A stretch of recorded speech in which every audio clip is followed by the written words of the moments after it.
à l'occasion de la visite officielle que vous effectuez en Côte d'Ivoire accompagnée de votre épouse, Mme Brigitte Macron. Je voudrais, au nom du gouvernement et du peuple ivoirien, vous souhaiter à vous-même, à votre épouse et à la forte délégation qui vous accompagne, le traditionnel Akwaba. Akwaba, c'est-à-dire bienvenue en terre ivoirienne. Votre visite est le symbole de la longue relation d'amitié et de coopération qui existe entre la Côte d'Ivoire et la France, deux pays liés par la langue et la culture, deux pays dont l'histoire commune est faite d'amitié sincère, de confiance et d'estime réciproque. Votre visite vient donc renforcer davantage nos relations qui sont déjà excellentes. Monsieur le Président, au cours de notre entretien, nous avons échangé sur des sujets d'intérêt commun, d'ordre bilatéral, régional et international, et sur les voies et moyens de rendre notre coopération plus dynamique et beaucoup plus diversifiée. À la faveur de cette visite, nous avons décidé d'intensifier notre coopération avec la signature de plusieurs accords que nous venons de voir, notamment l'avant-projet du métro d'Abidjan, l'accord relatif à la mise en œuvre et à l'organisation de l'Académie internationale de lutte contre le terrorisme, le protocole relatif au partenariat de défense entre la Côte d'Ivoire et la France, et enfin la convention de crédit dans le secteur de la santé. Au plan régional, nous avons longuement abordé les questions sécuritaires liées à l'expansion du terrorisme dans le Sahel, ainsi que la situation sécuritaire préoccupante au Mali, au Burkina et au Niger. Je voudrais à nouveau vous remercier pour l'engagement de la France à nos côtés, pour lutter contre ce fléau, à travers notamment l'opération Barkhane et le G5 Sahel. Votre engagement a permis la mise en œuvre du projet de l'Académie internationale de lutte contre le terrorisme à Jacquesville, qui est la parfaite illustration de notre détermination commune à combattre efficacement ce fléau qui sévit dans notre sous-région.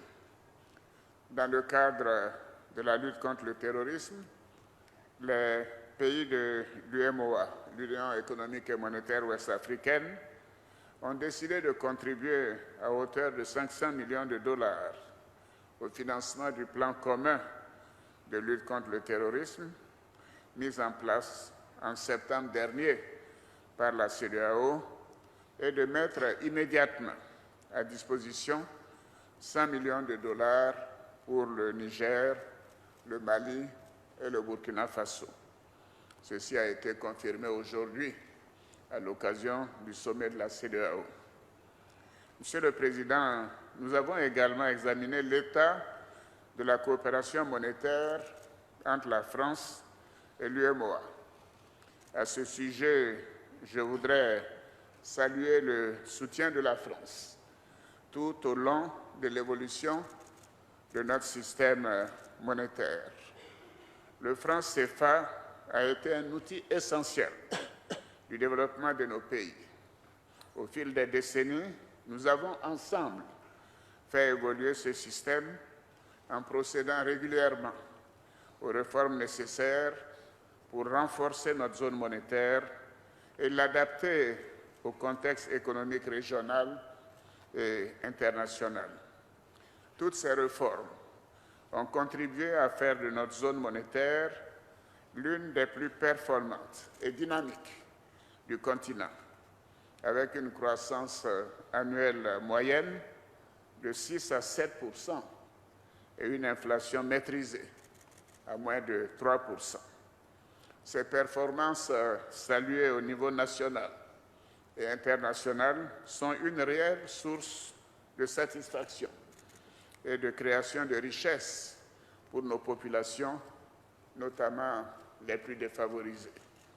Cependant, nous devons entreprendre des réformes encore plus ambitieuses afin de consolider notre dynamique de croissance, préserver le pouvoir d'achat de nos populations et adresser les défis d'un monde en profonde mutation, avec notamment la création de l'ECO, la monnaie unique de la CEDEAO, la communauté économique des États de l'Afrique de l'Ouest.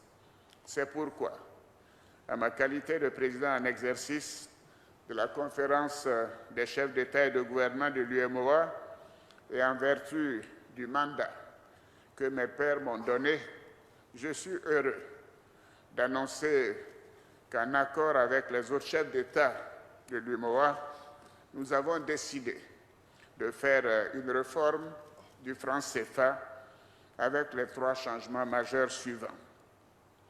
Tout d'abord, le changement du nom de la monnaie, du franc CFA à l'ECO. Deuxièmement, l'arrêt de la centralisation de 50% de nos réserves de change au Trésor français et la fermeture du compte d'opération. Troisièmement, le retrait des représentants de la France de tous les organes de décision et de gestion de l'UMOA. Par ailleurs, cette importante réforme prend en compte notre volonté de construire notre futur de manière responsable, afin d'attirer les investissements privés, de créer des emplois et de poursuivre le développement économique de nos pays. C'est la raison pour laquelle, dans cette étape de la réforme, les chefs d'État de l'UMOA ont également décidé de maintenir la parité fixe de notre monnaie avec l'euro et convenu du maintien de la garantie de convertibilité si vous en étiez d'accord. Cette importante réforme se traduira dans quelques instants par la signature d'un nouvel accord de coopération monétaire par le président du Conseil des ministres de l'UMOA et le ministre de l'Économie et des Finances français. Monsieur le Président, je voudrais, au nom de mes pairs, avec qui j'étais ce matin à Abuja, saluer votre esprit d'ouverture et votre volonté de contribuer à l'intégration économique des pays en Afrique de l'Ouest.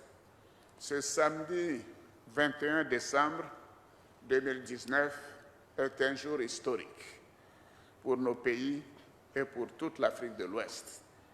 Cette réforme représente un grand pas dans notre volonté de faire de notre région un espace économique intégré, dynamique et une source de prospérité pour nous-mêmes et pour les générations à venir. Pour terminer, je voudrais, Monsieur le Président, vous remercier sincèrement de votre visite en Côte d'Ivoire.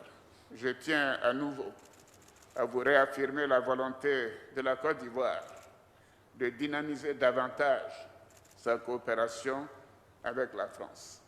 Enfin, je vous remercie pour l'excellente collaboration de la France pendant le mandat de la Côte d'Ivoire en sa qualité de membre non permanent du Conseil de sécurité de l'ONU qui arrive à son terme à la fin de ce mois de décembre 2019. Je vous souhaite un bon séjour en Côte d'Ivoire à vous-même et à Madame Brigitte Macron et un très heureux anniversaire, Monsieur le Président, cher Emmanuel. Merci.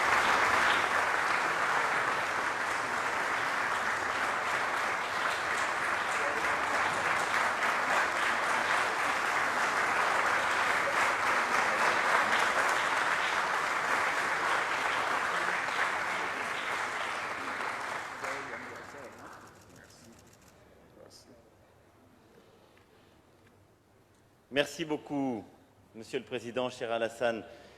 Je suis très heureux d'être de retour en Côte d'Ivoire 2 ans après ma première visite à l'occasion du sommet Union africaine-Union européenne. Et je tiens à vous remercier, cher Président, cher Alassane, pour votre invitation et votre accueil, vous et votre épouse, à notre endroit et à l'endroit de la délégation qui nous accompagne. Notre relation bilatérale, vous venez de le dire, est ancienne et forte. Elle est basée sur des liens historiques et d'amitié, sur cette langue, cette culture que vous avez rappelée. Elle est faite aussi de femmes et d'hommes qui vivent entre nos deux pays, qui nourrissent au quotidien cette relation, comme en témoigne d'ailleurs la diversité de la délégation qui m'accompagne. Elle est composée de parlementaires engagés dans la relation bilatérale et parfois même fruit de cette relation. Elle est économique, culturelle, sportive. Elle a le visage de cette amitié et de ce que le temps a forgé. C'est aussi ce que les accords signés aujourd'hui, que vous avez rappelés, illustrent parfaitement. Avec Monsieur le Président, nous avons discuté de plusieurs sujets qui touchent à la fois la coopération bilatérale, la situation régionale et les sujets internationaux. Nous avons tout d'abord parlé de sécurité et de lutte contre le terrorisme. J'y reviendrai brièvement. Monsieur le ministre de la Défense, vous avez parfaitement résumé notre ambition commune et le Président a un instant rappelé ces enjeux. Ce sujet nous préoccupe tous. Et en rappelant en effet les attentats que nos pays ont subis, en particulier durant les années 2015-2016, mais aussi dans des années et des mois plus récents, nous savons combien la lutte contre le terrorisme demeure une priorité.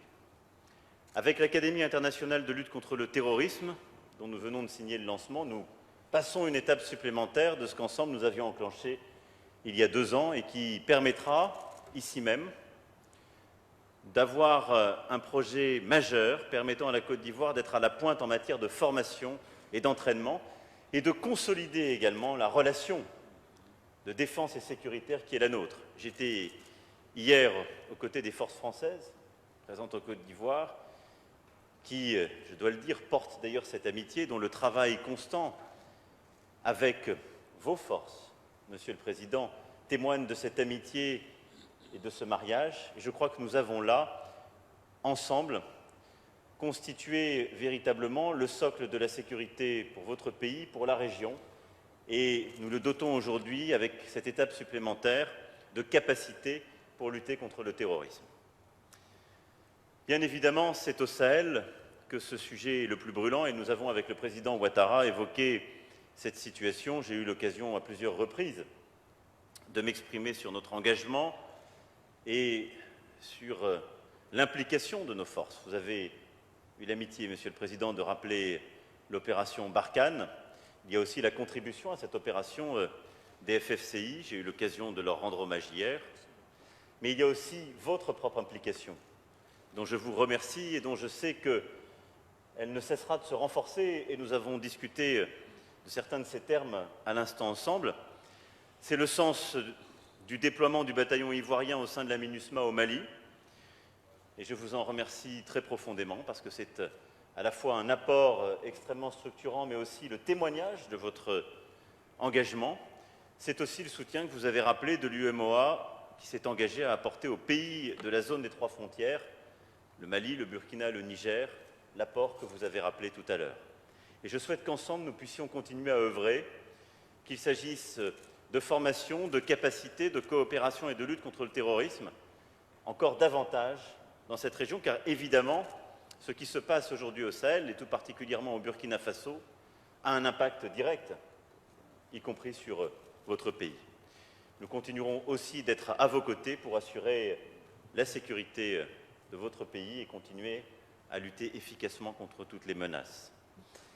La France a perdu 13 hommes le 25 novembre, vous l'avez rappelé. Le Niger a perdu 71 hommes le 10 décembre. Néanmoins, nous devons rester déterminés et unis face à cette menace. C'est le sens des opérations que nous avons continué de conduire et le succès remporté ce matin par nos soldats de Barkhane qui ont neutralisé une trentaine de groupes armés terroristes, libéré 2 otages maliens et saisi de nombreux matériels. Ce combat, nous le poursuivrons et je serai demain après-midi avec le président Issoufou pour poursuivre activement. C'est aussi pour cela que j'ai souhaité réunir mes homologues du G5 Sahel le 13 janvier à Pau pour redéfinir ensemble le cadre politique et opérationnel de notre action pour la sécurité des populations et des États du Sahel. Et je souhaite que de ce travail puisse naître une clarification politique et stratégique, mais aussi des engagements nouveaux et un travail conjoint, cher Président. Alors, notre relation, notre partenariat ne se limite évidemment pas aux enjeux de sécurité. Je suis aussi venu en Côte d'Ivoire pour aller à la rencontre des femmes et des hommes qui chaque jour travaillent pour relever nos ambitions sur de nombreux sujets, et en particulier en matière de développement et de croissance. La France souhaite en effet accompagner, accélérer une croissance redistributive et créatrice d'emplois, dans votre pays comme dans le reste du continent. Je souhaite que les entreprises françaises soient des acteurs majeurs de cette croissance, dans le plein respect de leurs partenaires ivoiriens. C'est d'ailleurs ce respect qui est la marque de fabrique de nos entreprises. Je le rappelais ce matin aux côtés de notre communauté française, les entreprises françaises qui travaillent en Côte d'Ivoire, elles ont des structures ivoiriennes, elles embauchent et promeuvent des Ivoiriennes et des Ivoiriens. Elles sont aussi souvent dirigées par des Ivoiriennes et des Ivoiriens. Et ce respect, c'est notre marque de fabrique. C'est ce qui fait que nous ne sommes pas simplement contributeurs ou participants à près du tiers de la croissance de votre pays, mais aussi des acteurs heureux, harmonieux de la promotion économique, du développement de l'entrepreneuriat des Ivoiriennes et des Ivoiriens. Nous l'avons vu dans plusieurs domaines et la délégation qui m'accompagne a eu l'occasion de porter de nombreux projets. Nous en avons vu quelques-uns qui continueront d'avancer, des projets fondés sur des besoins africains bien identifiés, reposant sur un modèle économique viable et à fort impact social. Ces projets sont le complément nécessaire aux grands projets d'infrastructure tels que celui du métro d'Abidjan, qui vient d'entrer dans une phase décisive avec la signature du contrat commercial de ce jour. Et qu'il s'agisse du sport, de l'économie numérique, de l'agroalimentaire, des transports, du développement durable et de l'énergie, des industries créatives et culturelles, le partenariat est riche et varié qui continue d'enrichir cette relation bilatérale. Nous avons, avec le vice-président et le Premier ministre, inauguré ce matin l'Agora de Koumassi avec nos deux ministres des Sports. Et c'est un projet emblématique que je souhaiterais ici mettre en avant et qui constitue aussi, je dirais, l'une des matrices avec les projets de ville durable et les démonstrateurs que nous mettrons en évidence lors de cette visite et qui seront consacrés lors du sommet Afrique-France que nous organiserons à Bordeaux du 4 au 6 juin 2020 sur la ville durable. Une ville aux services environnementaux, à une plus grande efficacité énergétique, mais aussi une ville où se structurent des grands projets comme cette Agora ce matin, qui est la première des 91 que vous voulez déployer, et nous continuerons à être vos partenaires, mais où le sport est à côté de l'éducation, de l'entrepreneuriat et de la culture. Demain, nous irons à Bouaké, où je me réjouis de lancer en présence du président Ouattara les travaux du futur grand marché de la ville, attendu par ses habitants depuis plus de 20 ans. Ce projet, qui permettra un désenclavement économique de cette ville majeure du nord du pays, est une autre illustration de ce que nous pouvons faire ensemble pour accompagner le développement urbain, offrir des opportunités aux jeunes générations. Les jeunes générations, c'est aussi sur ce point que je voulais insister, Monsieur le Président. Plus des 3/4 de la population dans votre pays a moins de 35 ans. C'est une chance inouïe. Et c'est d'ailleurs emblématique du défi africain et de ce que j'avais eu l'occasion, lors de mon discours de Ouagadougou, il y a un peu plus de 2 ans, de chercher, si je puis dire, à embrasser notre responsabilité, à nous la France. C'est d'être votre partenaire dans l'avenir à bâtir pour cette jeunesse africaine et en particulier pour la jeunesse ivoirienne. C'est pour cela que je souhaite que la France soit à vos côtés pour développer ces grands projets sportifs, comme nous l'avons fait ce matin, et j'ai annoncé que nous vous accompagnerons pour une dizaine d'agoras supplémentaires à travers le pays pour développer des projets comme celui fait avec l'entreprise Win-Win vue ce matin. C'est aussi pour cela que nous continuerons d'être présents sur les grands sujets éducatifs et culturels. Le hub auquel nous tenons beaucoup a permis en 2 ans de développer 90 formations communes sur le plan universitaire. C'est donner une ambition pour la jeunesse ivoirienne d'accéder à des formations conjointes et à des doubles diplômes et de casser la fatalité de l'exil pour certaines formations et l'acceptation d'une relation qui était trop asymétrique. C'est aussi ce que nous voulons en matière de santé. Nous étions tout à l'heure avec nos ministres de la Santé et également le vice-président et le Premier ministre, aux côtés de votre jeunesse et de celles et ceux qui se forment à ces professions de santé dans cet Institut national dont vous pouvez être fiers. L'Institut national de formation des agents de santé d'Abidjan est en effet une marque de cette fierté et de votre engagement. Et donc, là aussi, pour votre jeunesse, je souhaite que nous soyons davantage présents. Le prêt de 100 millions d'euros qui vient d'être signé pour les hôpitaux d'Abidjan en est la preuve. La France est l'un des partenaires les plus importants de la Côte d'Ivoire dans le domaine de la santé, tant à travers son aide bilatérale via le C2D qu'à travers notre contribution multilatérale via le Fonds mondial, le Gavi et United. Il y a quelques semaines, à Lyon, nous avons réussi le pari de la reconstitution du Fonds mondial. 14 milliards de dollars ont été levés.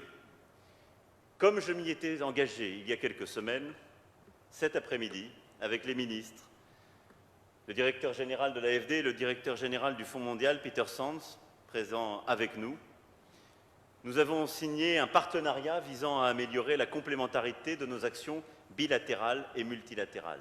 J'y suis très attaché. Vous commencez une stratégie de reconquête en matière de santé avec un engagement pour les prochaines années d'augmentation de 15% par an du budget de la santé. C'est un geste essentiel car cette bataille est centrale. Et nous serons à vos côtés pour celle-ci. L'accord signé cet après-midi, c'est un engagement côté français de faire davantage, en particulier pour consolider, développer le secteur hospitalier, les formations et toutes les structures médicales et bâtir justement ce système sanitaire et médical de base indispensable. Et c'est en même temps l'investissement que nous avons fait dans le Fonds mondial qui permet à celui-ci d'augmenter massivement son investissement en Côte d'Ivoire. 3 pays seront désormais prioritaires pour le Fonds mondial, le Niger, la Côte d'Ivoire, la République démocratique du Congo. Et c'est une augmentation de 18% de l'investissement du Fonds mondial dans votre pays qui permettra de lutter plus efficacement contre le paludisme, la tuberculose et le sida, d'aller chercher les publics les plus fragiles, les plus loin des soins et de la prévention, et de réussir ce que nous devons ensemble réussir, qui est d'éradiquer ces pandémies à horizon 2030. C'est ce que nous devons à votre jeunesse, et c'est aussi pour cela que je souhaitais confirmer cet engagement qui, en matière sportive, éducative ou de santé, est simplement la mise en œuvre de ce que nous avions annoncé il y a 2 ans. C'est aussi en entendant votre jeunesse que j'ai souhaité, à vos côtés, Monsieur le Président, engager la France dans une réforme historique et ambitieuse de la coopération monétaire entre l'Union économique et monétaire ouest-africaine et notre pays. Oui, la question du franc CFA cristallise de nombreux débats et de nombreuses critiques sur le rôle supposé de la France en Afrique. Et c'est la jeunesse africaine qui la pose.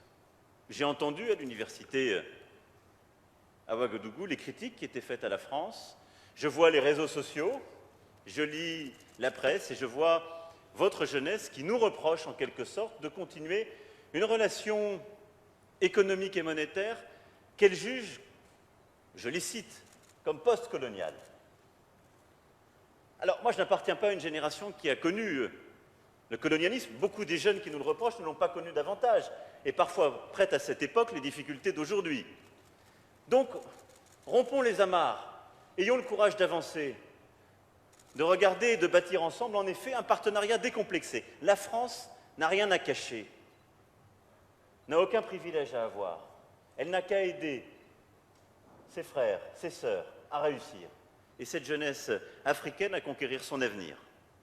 C'est pourquoi j'ai souhaité pouvoir mettre à plat l'ensemble des sujets pour écrire une page nouvelle de notre histoire commune, qui mette fin aux oripeaux du passé, aux malentendus, parfois à des dispositifs qui n'avaient plus beaucoup de sens, et qui permettent aussi de bâtir une plus grande intégration régionale, car l'avenir de cette jeunesse de vos pays est dans une plus grande intégration régionale qui permettra davantage de circulation et une plus grande stabilité des économies entre elles. Et je sais ô combien, cher Président, c'est votre ambition, votre souhait et presque l'ouvrage de toute une vie professionnelle. C'est aussi pour cela que j'ai souhaité accompagner la réflexion engagée par les chefs d'État de l'UMOA et le président Ouattara en particulier pour réformer le franc CFA. Et je suis très heureux aujourd'hui d'être à ses côtés pour ensemble annoncer cette réforme historique majeure. Cette réforme vise à franchir ensemble une nouvelle étape. Vous en avez rappelé les piliers à l'instant, cher Alassane. Le président Ouattara et les chefs d'État de l'UMOA ont fait le choix de préserver ce qui fait la force et la stabilité macroéconomique de l'UMOA, à savoir la parité fixe de la monnaie commune avec l'euro, d'une part, et la garantie de la France, d'autre part. C'est leur choix, c'est leur demande, explicitement énoncée par le président Ouattara. La France le soutient, nous l'acceptons et nous serons au rendez-vous. Dans le même temps, il y avait des fortes attentes pour réformer en profondeur le partenariat entre la France et l'UMOA, l'inscrire en cohérence avec la dynamique du projet de monnaie unique à l'échelle de la CEDEAO. L'ECO. Cette monnaie verra le jour en 2020. Je m'en félicite. Elle sera l'outil de cette intégration. Le président Ouattara a évoqué la question du nom. Je vais pour ma part ici vous confirmer les deux changements majeurs qui accompagneront cette évolution et que la France a décidé d'embrasser à vos côtés. D'abord, nous avons ensemble décidé de mettre fin à la centralisation obligatoire des réserves de change en France, qui représentaient 50%, en actant la suppression du mécanisme du compte d'opération. J'avais entendu ô combien, à la fois le compte d'opération et ses réserves obligatoires sur le compte spécial du Trésor étaient un souci, un sujet de crispation. Nous y mettons fin. Ensuite, nous engagerons un dialogue sur de nouvelles bases. La France ne siégera plus dans aucune des instances techniques de gouvernance de l'Union. Plus spécifiquement, elle ne nommera plus de représentants au conseil d'administration, au comité de politique monétaire de la Banque centrale, ni à la commission bancaire de l'Union. Et je souhaite que les meilleurs experts africains puissent être nommés, que les meilleurs académiques, que vos représentants et vos administrations puissent ainsi faire avancer ce sujet. Aujourd'hui, la France ajuste donc son positionnement pour devenir le garant financier de l'Union, conformément aux choix faits par les États. Il y aura bien sûr de nouvelles occasions pour la France et l'UMOA de continuer d'échanger avec les différents États membres de l'Union, mais ceux-ci seront plus informels, moins institutionnalisés, reposant sur une dynamique nouvelle, libre, choisie, assumée. Je fais confiance aux équipes de l'ensemble de nos pays, à la fois du côté des États, mais aussi des banques centrales, pour continuer d'entretenir un dialogue riche, fluide, sous le sceau de la sincérité et de la confiance. Nous revisitons ainsi des accords vieux de 46 ans. Et cette garantie que nous allons apporter, nous le faisons à votre demande. Mais ces changements profonds, nous les assumons ensemble. Enfin, avec le président Ouattara et l'ensemble des États de l'UMOA, nous avons tenu à ce que ces évolutions soient rapidement transcrites dans les textes. C'est le sens de l'accord qui va être signé dans quelques instants par le ministre des Finances du Bénin, M. Ouadagni, président en exercice du Conseil des ministres de l'UMOA, et qui vient remplacer l'accord existant depuis plus de 46 ans et qui sera signé avec notre ministre de l'Économie et des Finances. C'est donc bien une étape historique qui est franchie ici. J'espère que cette étape sera le début d'une nouvelle dynamique régionale. J'espère que des pays comme la Guinée, le Ghana, la Sierra Leone, le Libéria, la Gambie, poursuivront ce mouvement et avec cette monnaie nouvelle, cette gouvernance nouvelle, œuvreront cher Président, à vos côtés. Mais je veux ici, solennellement et amicalement, saluer le rôle que vous avez joué dans ce travail historique, cette avancée que nous avons voulu faire ensemble et que vous allez continuer, je le sais, dans les prochains mois à jouer, car l'année 2020 sera absolument critique pour franchir ces nouvelles étapes. Je veux vous en remercier très sincèrement, cher Président. Voilà, Mesdames et Messieurs, ce que je voulais ce soir dire. J'ai beaucoup de fierté, en même temps que de l'amitié, dans ce moment, car je pense que nous franchissons ensemble une étape importante. C'était là aussi un engagement, c'est maintenant une réalisation. Merci en tout cas, Monsieur le Président, cher Alassane, pour votre accueil, pour ces avancées communes, pour votre amitié. Merci beaucoup.